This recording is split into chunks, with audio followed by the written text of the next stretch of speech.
Halo, assalamualaikum warahmatullahi wabarakatuh. Jumpa kembali dengan Banyuwangi Spesial. Oke, selamat malam semuanya. Mudah-mudahan sehat selalu, banyak rezeki dan dimudahkan untuk segala aktivitas teman-teman ya. Oke, untuk malam hari ini juga untuk Banyuwangi Spesial mempersembahkan video dari Opung Parpelak membahas tentang retreat yang ada di Kota Magelang. Jadi bagaimana videonya dan serunya Opung Parpelak membahas tentang retreat. Kemarin juga Ibu Megawati Soekarno Putri melarang kader-kader dari PDIP ikut retreat tersebut teman-teman. Oke, ini sudah siap untuk Opung. Mari kita saksikan videonya Opung Parpelak. Buru-buru ikan lele, ada yang gak ikut retreat le. Ikan bujut ikan lele, ada yang merajuk le. Ikan cupang ikan lele, ada 55 orang yang absen le. Tapi tahu enggak kalian dari 55 orang itu aku kira banyak kali lah partai PDIP ini kadernya yang gak ikut. Ternyata lebih banyak yang ikut retreat. Total semua kader ada 159, yang absen 55, berarti yang ikut retreat itu sekitar 104. Artinya lebih banyak yang ikut arahan dari Bapak Prabowo daripada Megawati.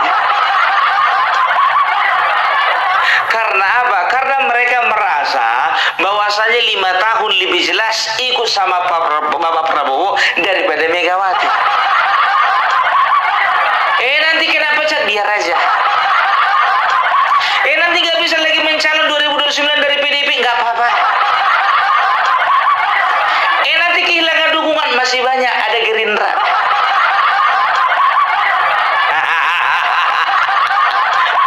Aduh. Sekarang kenapa sih? Ya coba bayangkan kalian, 55 orang kader PDIP dikabarkan masih ada di sekitaran Magelang. Lagi menunggu instruksi dari Ibu Megawati sebagai ketua umum.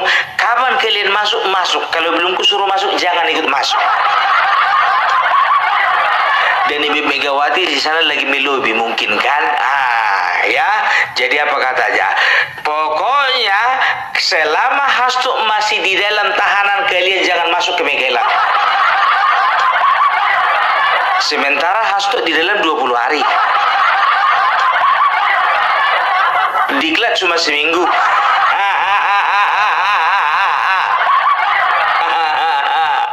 Aduh, inilah seorang pemimpin yang gak masuk akal. Ya, ini contoh leadership yang gak bisa ditiru. Apa mau ditiru model kepemimpinan seperti ini coba? Yang namanya kepala daerah, walaupun ya mereka itu adalah kader partai, artinya partai sudah bersedia untuk menghibahkan kadernya itu untuk bekerja bagi rakyat. Ikut-ikutan moncongnya siapa itu namanya itu si Ray Rangkuti mengatakan, apa ini program negara atau program pusat? Sekarang begini, mau program negara, mau program pusat, mau program daerah, selama itu ada instruksi dari presiden, laksanakan. Enggak aja. Makanya aku bilang ya, sakit hati boleh, tapi jangan kelewat batas. Kalau misalnya sudah lobi-lobi nasi goreng tidak mendapatkan respon, mau bilang apa? Kalau minyak gosok itu sudah tidak mampu, sudah tidak mempan, mau bilang apa? Ya, itu dia. Sekarang mereka rame-rame bersuara.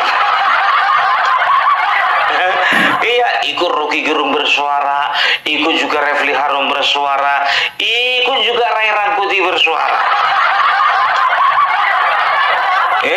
Ini bukanlah program yang menandakan bahwasanya kita itu pro rakyat. Mau ikut nggak ikut retret itu tidak menentukan kita tidak pro rakyat. Kalau gue bilang itu adalah statement paling bodoh. Sekarang begini, retret itu diadakan ya, itu bukan cuma untuk baris berbaris, makan malam. Bukan cuma untuk bercanda main tebak-tebakan. Enggak begitu. Jadi ini adalah penggabungan ya dari program yang diadakan Kementerian Dalam Negeri dan juga Lemhanas. Karena menurut Undang-Undang nomor 23 tahun 2014, Mak, ngeri kali wah, undang-undang kita Bung Parvella. Menurut Undang-Undang nomor 23 tahun 2014 mengenai pemerintahan daerah, pemerintah daerah wajib untuk mengikuti pelatihan yang diadakan oleh Kementerian Dalam Negeri. Karena apa? Di sana mereka akan mendapatkan pendidikan mengenai wawasan di dalam negeri, mengenai tata kelola pemerintahan, mengenai pengelolaan anggaran seperti itu ya.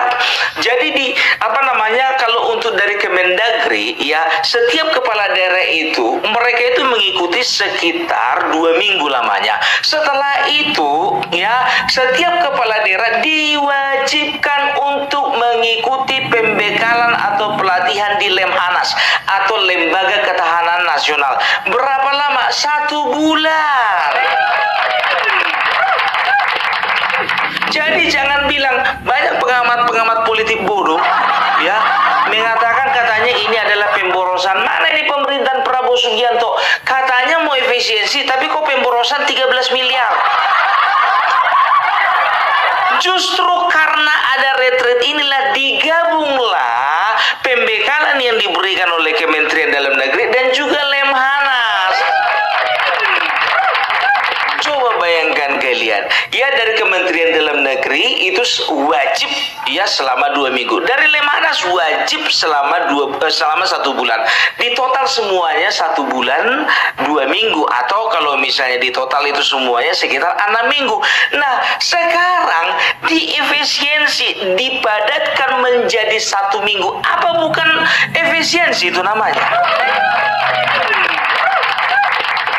Kadang-kadang pengamat politik ini juga perlu diamat-amati juga isi kepalanya ini. Ya, ada yang bilang, apakah tidak ada gunanya 13 miliar itu untuk bangun sekolah? Untuk perbaikan sekolah? Nggak usah mengatasnamakan sekolah. Ya. Kalau kepala daerah ya tidak bagus atau tidak kokoh leadershipnya, kepemimpinannya, jiwanya, bagaimana dia mau memimpin setiap daerah yang ada di Indonesia ini, dan bagaimana dia bisa memperhatikan pendidikan ke depannya? Kalau mau protes itu pakai otak, jangan pakai sakit hati. Enggak aja kadang-kadang orang ini. Jadi begitu juga ya. Ini kalau aku bilang ini, aku perlu applause lah dulu kepada 104 kepala daerah yang lebih memilih ikut arahan Bapak Prabowo daripada Ibu Megawati. Mantap. Ya, karena apa? Karena di sini sudah bisa dilihat kredibilitasnya sebagai seorang pemimpin, kan begitu. Nah, kalau yang 55 lagi ya, itu biasa lah, itu kader-kader setia itu. Terlampau setia. Ya udah mengurangi akal. Itu mana mau dibilang lagi Pramono Anung, Masinton Pasaribu, Rano Karno, DKK dan kawan-kawan. Kalau ku bilang ini yang sudah karatan ini, antara dua ini. Yang pertama sudah karatan, ya kan? Yang kedua yang merasa bahwasanya udahlah, ini adalah yang terakhir. Kayak mana lagi mau dibilang, dipertahankan aja lah. Kan begitu. Karena apa? Karena dia mau loncat ke partai lain pun juga agak sanksi dia. Karena apa? Karena dia sudah tua, sudah karatan di PDIP. Nggak punya harapan lagi di partai lain.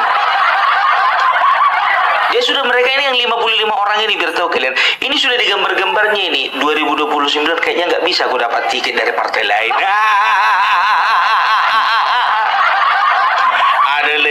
motif tokel motif modalnya tipis. Adalah yang itu gara-gara apa namanya? Cuma apa namanya? Relasinya cuma di dalam lingkaran PDIP itu aja. Tapi kalau misalnya yang 104 ini bisa kujamin biar tuh kalian, kurasa separuh ini nanti terbang ini loncat dari PDIP ini ke partai lain. Karena bagi mereka partai bukanlah segalanya. Dan juga tahu enggak kalian kenapa mereka berani berbuat seperti itu, berani mereka membangkang kepada Megawati? Kira-kira ada nggak sanksinya? Ada. Sanksi terburuk itu apa? Diberhentikan. Nah kalau diberhentikan pun kira-kira apa enggak dia juga batal sebagai kepala daerah? Enggak batal. Karena apa? Karena di dalam eksekutif tidak ada yang namanya recall dan PAW. Enggak ada yang namanya PAW. Enggak kalian, setelah kuteliti tahun 2015 ya, Megawati pernah, kalian tengok aja, Megawati pernah ya berpendapat bahwasanya ya harus ada seharusnya kepala daerah itu bisa dipecat atau bisa di-PAW. Dengan tujuan ya apabila kepala daerah itu tidak bisa lagi mensejahterakan rakyat dan juga partainya dan tidak bisa mempertahankan ideologinya, maka berhak untuk ketua umum memecatnya. Tapi sampai sekarang untung saja ya, karena apa? Kekuasaan atau kekuatan ketua umum partai tidak bisa menyentuh kepada kepala daerah. Kalaupun diberhentikan, contohnya, misalnya, ya, kan ada itu beberapa kepala daerah, ya, seperti Bupati Brebes, Bupati Malang, ya, setelah itu ada wali kota, apa namanya itu, kalau nggak salah itu wali kota mana ya, apa namanya, Manado ya, wali kota Manado ya. Jadi mereka itu, ya, bisa diberhentikan, tapi tidak serta-merta mereka itu otomatis berhenti menjadi kepala daerah. Karena apa? Karena tidak ada undang-undangnya yang mengatur bahwasanya kepala daerah bisa di-PAW. Bukan seperti dewan. Itu dia. Makanya yang 104 itu berani itu menantang itu. Gitu. Tapi kalau dewan jangan coba-coba di-recall. Makanya aku bilang ya, jadi harus bisa dibedakan ya. Dan ini juga bagi yang belum mengerti, jadi jangan sampai ketakutan ya. Setiap kepala daerah yang sedang ikut retreat di situ dari si merah ya, tidak akan pernah terancam diberhentikan. Dan kalian tandai orangnya, aku bilang sama kalian, baik yang di Brebes, baik yang ada di Manado, baik yang ada di Malang dan juga yang lain sekitarnya, yang ada 104 yang dipimpin oleh 104 kepala daerah itu, tandai orangnya, pilih lagi nanti tahun 2029. Dan juga kawan-kawan yang nggak mau ikut retreat itu, tandai juga orangnya biar jangan dipilih lagi nanti. Ngapain dipilih pengisut? Alah, kayak negara ini negara punya mamaknya aja. Kayak bapaknya aja yang punya negara ini. Bapaknya memang proklamator, tapi apakah karena proklamator jadi mau seenak-enaknya dia aja? Nggak bisa seperti itu. Negara ini milik bersama. Bapaknya itu adalah proklamator, bapaknya itu adalah pendiri bangsa ini. Tapi dia bukan satu-satunya yang berjuang untuk kemerdekaan bangsa ini. Masih ada Muhammad Hatta, masih ada Muhyamin, masih ada Ki Hajar Dewantara, masih ada Sutomo, masih ada yang lain sebagainya. Bukan satu-satunya itu. Tanpa mengurangi rasa hormat ya. Itu dia. Jadi seolah-olah bangsa ini punya dia. Semua mau diatur-atur dia. Siapa kali kau? Ingat umur. Ya, justru semakin, coba begini ya, kalau kalau misalnya ya kalian pertahankan sikap seperti itu, PDIP mempertahankan sikap seperti itu, artinya apa? Kalaupun contohnya mereka tidak diberi sanksi, misalnya tidak ada sanksi pemberhentian terhadap orang atau kader PDIP yang absen ikut retreat kemarin yang 55 orang itu, katakanlah Bapak Prabowo bermurah hati, Kemendagri juga tidak memberikan sanksi, berjalanlah pemerintahan, ya kira-kira. Ini kan melatih mereka untuk membangkang kepada pemerintah pusat.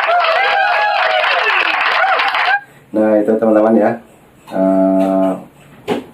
Opung Marpelak untuk malam hari ini pembahasannya tentang retreat juga yang ada di Kota Magelang teman-teman.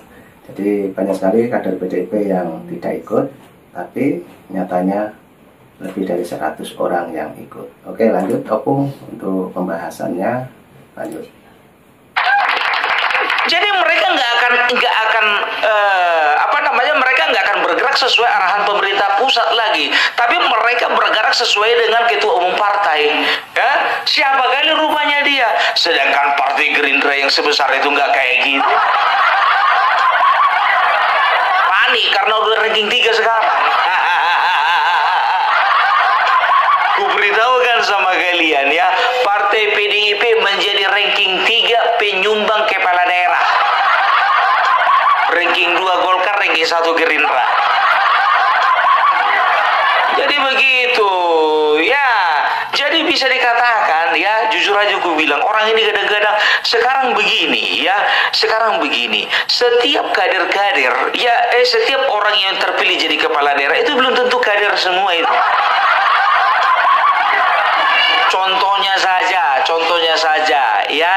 Contohnya saja yang ada di Provinsi Riau ya, bisa dikatakan gubernur terpilih itu kan dari PKB, wakil gubernurnya itu katanya dari PDIP. Nah sementara ya dia jabatan terakhirnya kalau nggak salah itu sekde itu PNS itu. Nah dijadikanlah dia kader supaya apa? Supaya bisa membantu suara kader karbitan biar bisa lolos. Itu di Riau. Sumatera Utara begitu juga kemarin Edi Rahmayadi, masalahnya nggak lolos. Kader karbitan juga. Sumatera Utara dan juga Riau cuma 2 contoh aja, nggak yakin aku banyak. Jadi nggak usah mimpi lah ya, kalian itu bisa bertahan 2029 kalau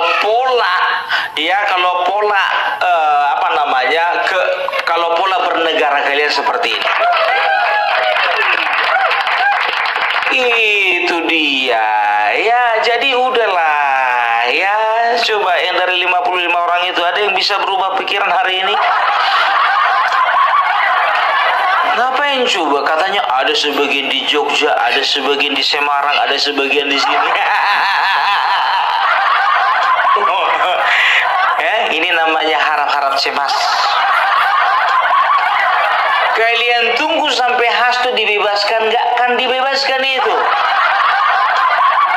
Udah gue bilang sama kalian, mau kalian tunggu ketua umum melobi Bapak Prabowo, nggak terlobinya lagi tuh. Apa coba gara-gara Hasto aku pun heran ngeliat siapa ini Ibu Megawati ini, gara-gara manusia yang seonggok itu rela dia mengorbankan nasib dari 159 kader. Mananya? Tapi mati 1 tumbuh 1000. Ini namanya mati 1000, 1 pun nggak nunggu. Apa yang mau diharapkan dari seorang Hasto? Aduh, ngomongnya nggak pernah benar ya, selalu menebarkan hoax. Akhir-akhir ini suka kali dia main sama perempuan. Maksudnya main-main gitu kan, bikin-bikin konten. Sama mantan Kaisang Felicia Tisu. ada lagi dengar kabar dengan istri dari temannya sendiri.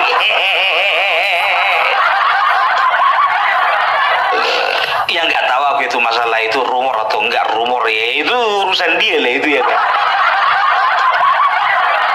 Tapi dari apa namanya, dari setiap apa yang disampaikannya itu selalu mengatasnamakan bangsa dan negara, mengatasnamakan demokrasi, mengatasnamakan supremasi hukum, mengatasnamakan Tuhan. Berani dia mengatasnamakan Tuhan. Berbohong pun sekarang orang nggak mikir-mikir lagi atas nama Tuhan. Sekarang coba bayangkan kalian ya, yang menjadi pikiran terberatnya itu, kenapa aku diadili, Jokowi nggak diadili?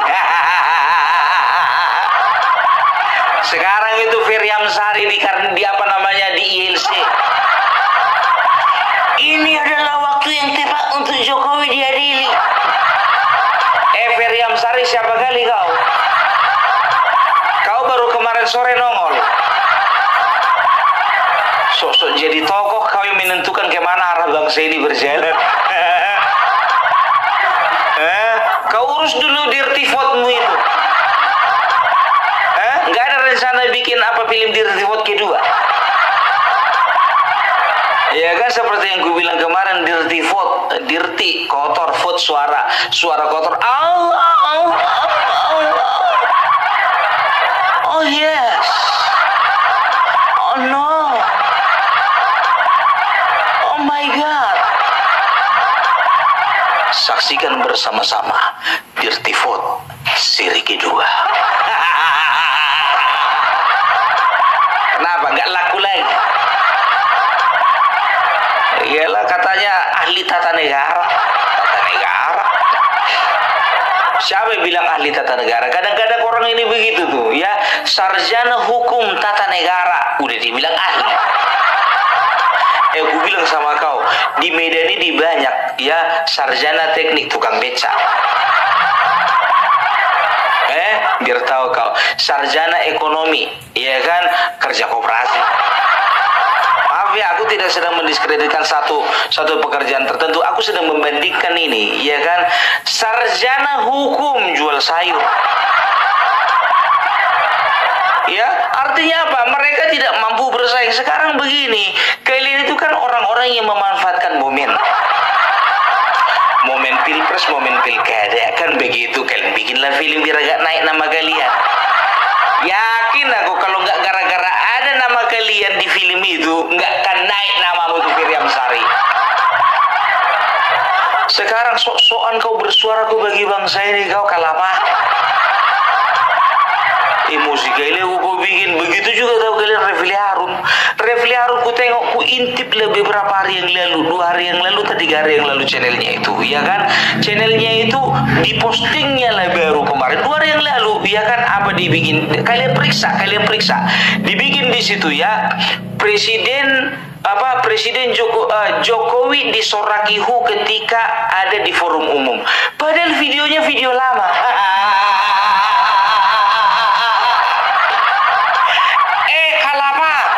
Itu video lama. Seorang Refli Harun katanya tata negara bikin video lama. Jokowi disoraki lagi seolah-olah itu video baru. Aku nggak habis pikir, datang siapa? Apa namanya, si Amin Rais bikin konten dia tadi malam, ya kan, Indonesia tenggelam.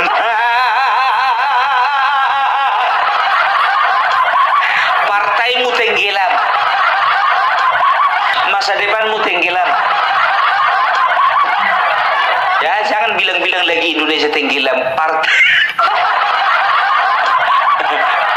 Panjang kali napas kawan ini.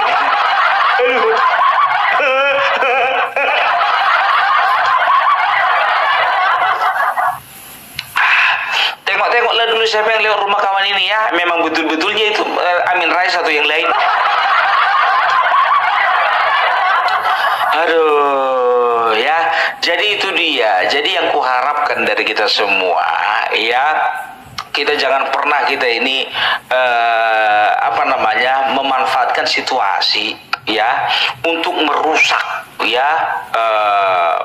situasi berbangsa dan bernegara. Maksudnya apa?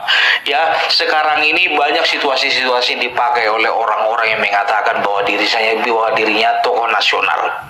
Ya, ternyata tahu nggak kalian ya mengenai aku ada videonya memang ya, tapi ada satu video beredar ya, ini bisa dikatakan adalah salah seorang yang berpandangan luas ya, berpandangan tajam ya. Dia mengatakan bahwasanya mengenai masalah PSN ya, ada pihak-pihak yang berusaha untuk menggagalkan PSN. Supaya apa? Supaya Indonesia memang betul-betul hancur. Siapa itu? Antara FPI dan Khilafah. Kerja mereka ini, dan mereka menunggangi tokoh-tokoh nasional. Ya, kalau sempat memang negara kalah dengan tindakan mereka dan negara membatalkan proyek strategi nasional itu, maka disitulah runtuhnya kewibawaan negara. Dan disitulah kemenangan mereka. Makanya gue bilang ya, bahkan banyak orang-orang yang memanfaatkan situasi apapun ya. Ini Indonesia ini ya bisa dikatakan sedang menuju kepada level yang lebih atas lagi, level yang lebih naik lagi gitu loh. Tapi di sini semuanya itu diperlukan ya adanya sinergitas antara setiap lembaga, baik itu lembaga yudikatif, lembaga eksekutif, lembaga legislatif, itu dia. Dan juga harus ada kerjasama antara pemerintah dan juga swasta, dan juga harus ada kepercayaan dari rakyatnya terhadap pemerintah. Kan itu dia ya. Masalahnya banyak negara-negara luar, negara asing ya, yang melihat bagaimana Indonesia ini memiliki potensi untuk berkembang, potensi untuk maju, tapi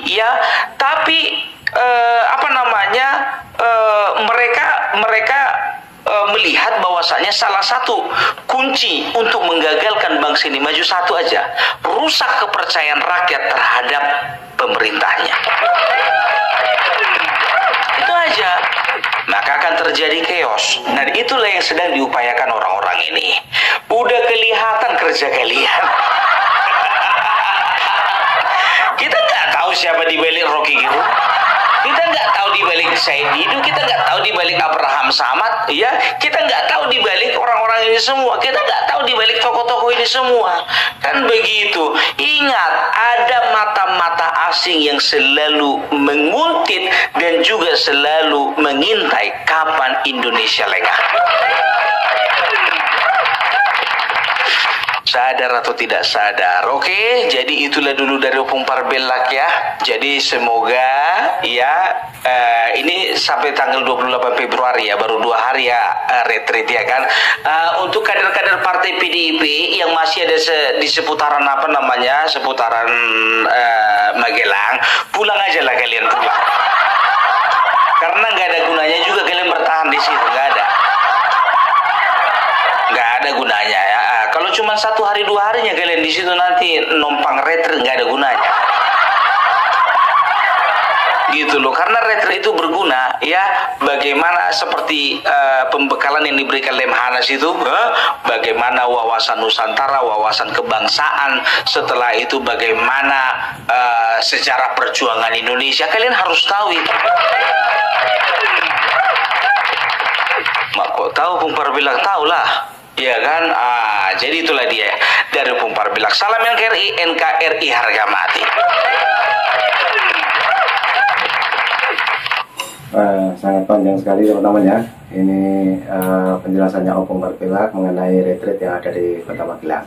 Jadi banyak sekali partai dari PDIP yang ikut retreat tersebut di Kota Magelang, dan juga banyak yang belum datang karena menunggu instruksi dari Ibu Megawati. Itulah penjelasannya Opung Parbelak untuk malam hari ini.